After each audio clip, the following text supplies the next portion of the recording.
இப்ப இந்த விவகாரத்துல இது பாமகவுடைய உட்கட்சி பூசல் அப்படின்னு சுருக்கமா முடிச்சுக்கிட்டாரு பாஜகவுடைய தமிழ்நாடு தலைவரான திரு நயினார் நாகேந்திரன்.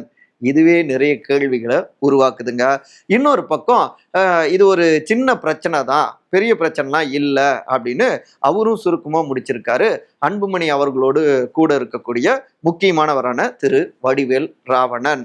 இப்படியாக அப்பா ராமதாஸ் அட்டாக் அரசியலை முன்வைக்கிறாரு. இன்னொரு பக்கம் மகன் அன்புமணி ரொம்ப கூலா ஹேண்டில் பண்ற மாதிரி அரசியலை முன்வைக்கிறாரு. கிளைமாக்ஸ் கட்டத்துல தான் பாமக இருக்கு.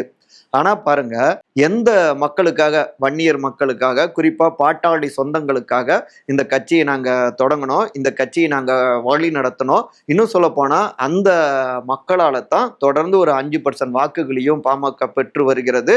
தொடர்ந்து எம்எல்ஏக்கள், இப்ப கூட 5 எம்எல்ஏக்கள், அப்பப்ப எம்பிக்கள், முன்பு சென்ட்ரல்ல அதிகாரத்துல பல ஆண்டுகள் அதிகாரத்துல இருந்தது. இப்படி பல விஷயங்கள்.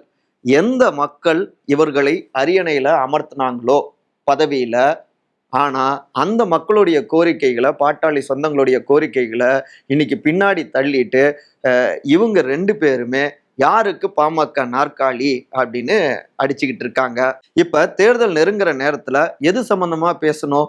10.5% உள் இடஒதுக்கீடு வன்னியர் சமூகத்துக்கு, இன்னொரு பக்கம் பாட்டாளி சொந்தங்களுக்கான, ஒடுக்கப்பட்ட மக்களுக்கான உரிமைகள்னு இவங்களுடைய சண்டையால அதெல்லாம் கொஞ்சம் கொஞ்சமாக மறைக்கப்பட்டு கொண்டு இருக்கு.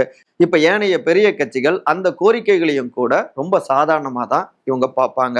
ஆக மொத்தத்துல எந்த மக்களால மேல வந்தாங்களோ அந்த மக்களையே மறந்துட்டு தங்களுடைய நாற்காலி மட்டும்தான் முக்கியம் தங்களுக்கு அப்படின்னு மோதிக்கொண்டு இருக்காங்க. எங்க போய் சொல்ல அப்படின்னு வேதனை குரல்களை வெளிப்படுத்துறாங்க எந்த அணியும் சாராத பாட்டாளி சொந்தங்கள்.